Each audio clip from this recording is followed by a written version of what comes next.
Hello guys, welcome to medical fun. आज के video में हम जानेंगे डिफरेंट टर्म्स और उनके डेफिनेशन के बारे में। पहला टर्म्स क्या है? Acquired tolerance. पहले देखते हैं इंग्लिश में डेफिनेशन, फिर समझेंगे अपनी लैंग्वेज में। Repeated use of a drug in an individual who was initially responsive, the body is capable of developing tolerance to most drugs, but the phenomena is very easily recognized in the case of CNS differences. इसका मतलब क्या है?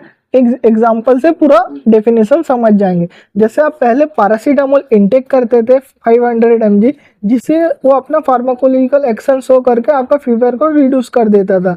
Initially responsive, वो initial time में आपका काम देता था, लेकिन आप जैसे उसको रिपीटेड दोबारा दोबारा यूज करने लगे, उसके बाद क्या हुआ? वो आपका बॉडी क्या टॉलरेंस हो गया उससे। तब अभी आपको क्या करना पड़ा? डोज को बढ़ाना पड़ा। जैसे 650 mg आप लेंगे अभी, तभी आपका बुखार ठीक होगा। इसका मतलब वही है।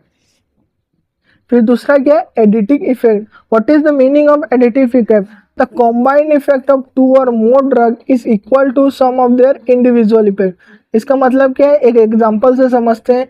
आप जैसे पैरासीटामोल और आइबुप्रोफेन को कंबाइन करके आप इनटेक करेंगे, तब उसका इफेक्ट क्या हो जाएगा? सम हो जाएगा। जैसे पैरासीटामोल का 1% है समझिए, और आइबुप्रोफेन का 1% है, तो दोनों हमने एक साथ एडमिनिस्टर किया है। उसके बाद क्या हो जाएगा? इसका 2% इफेक्ट हो जाएगा।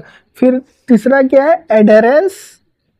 The extent to which a patient follow a prescribe drug including the timing, dose and frequency of administration. इसका मतलब क्या है? जैसे पेशेंट ने अपना प्रिस्क्रिप्शन में जो सा ड्रग था, उसका टाइमिंग क्या होगा, उसका डोज कैसा है, उसका फ्रीक्वेंसी ऑफ एडमिनिस्ट्रेशन कैसा है, वो आपको सबको पता रहना चाहिए।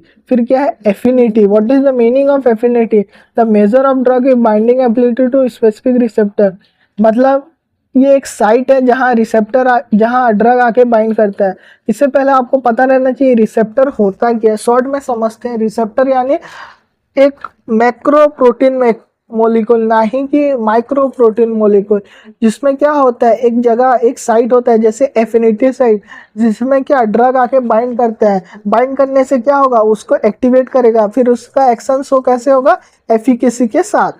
फिर दूसरा क्या है? Agonist. What is the meaning of agonist? A drug that bind to and activate a specific receptor producing a biological response similar to the endogenous ligand. इसका मतलब क्या है? जैसे ये समझिए, आप एक एग्जांपल से समझते हैं। जैसे आपका पैरासिम्पैथेटिक नर्वस सिस्टम, वो रिस्पॉन्सिबल होता है डिक्रीज द हार्ट रेट। क्यों डिक्रीज करता है हार्ट रेट?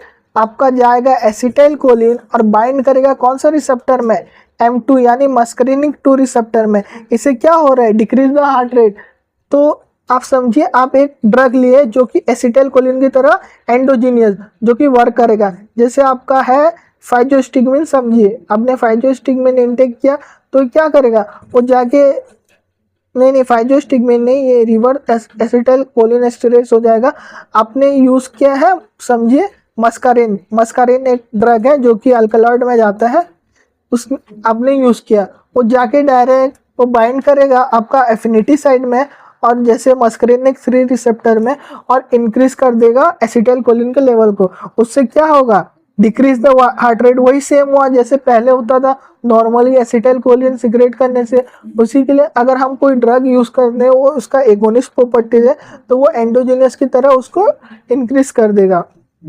फिर क्या है? Allosteric modulator. What is the meaning of allosteric modulator?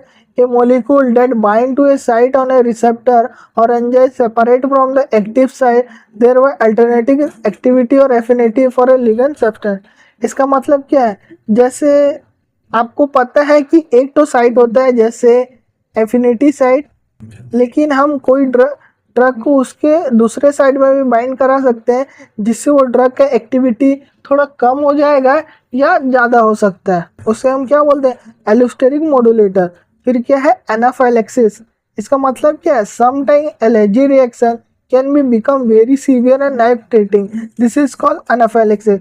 जैसे आपको एलर्जिक रिएक्शन तो होते हैं, लेकिन अगर वो आपका लाइफ थ्रेटेड, अगर आपकी जान के ऊपर बात आ गई और वो बहुत सीवियर, मतलब बहुत आपको नुकसान, मतलब आपका बहुत नुकसान हो रहा है उससे, तो उसे हम एनाफाइलेक्सिस बोलेंगे।